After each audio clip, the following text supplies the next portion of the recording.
మిగతా వాళ్ళు మాట వింటారు, మిగతా వాళ్ళు చేరాల్సిన స్థలానికి చేస్తారు. అసలు వీడున్నాడే, కానీ మనమేమనుకుంటాం, అసలు వీడు రాకపోతే బాగుంది, వీడు ఎందుకు అంతకంటే ఫస్ట్ వస్తాడు, వచ్చినోడు ఊరకుండా అన్ని కలుపుతూ ఉంటాడు, నన్ను లేనిపోని ప్రశ్నలు అడుగుతూ ఉంటాడు, అల్లరి చేస్తూ ఉంటాడు అంటే మనం బాధపడతా ఉంటాం. కానీ మనం పరిచయం చేయాల్సింది ఎవరి కోసం?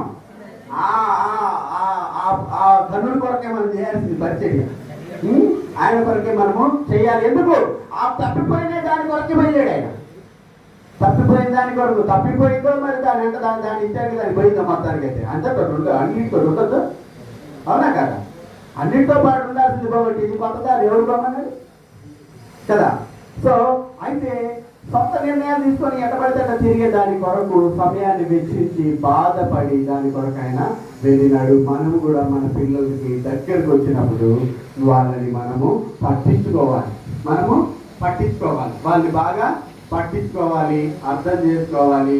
పిల్లలు అందరూ బాగున్నారా అని చెప్పేసి డైలాగ్ వేసి ఏడు చెప్పి మాత్రం వదిలిపెట్టకూడదు.